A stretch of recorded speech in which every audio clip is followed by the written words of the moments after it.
My name's Emily Zile.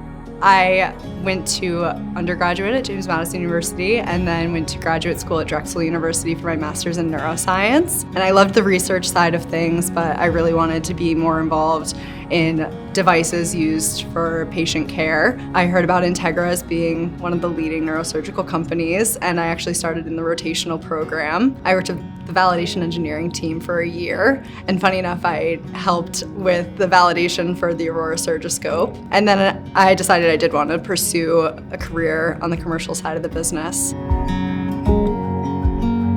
It was a Friday and I was there for a 7:30 a.m. shunt case, and I walk in the morning into this shunt case and the fellow turns to me and he's like, "We had an ICH patient come in last night. I think that they would really benefit from the evacuation with the Aurora Surgiscope."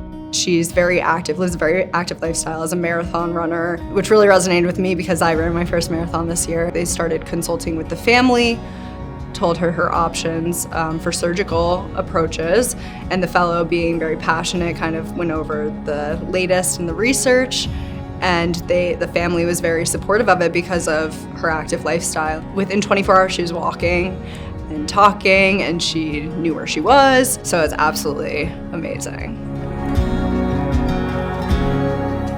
I think it's just very exciting innovation. That's what's most fulfilling about this type of role, is I get to see firsthand the impact that these products are making, and you put yourself in the shoes and you empathize with someone like a 74-year-old female who's a marathon runner, and you can't imagine what it would be like waking up one day and not having the ability to walk or run or do the things that bring you joy in life. And so having a very, very tiny indirect piece of their story is really special and fulfilling.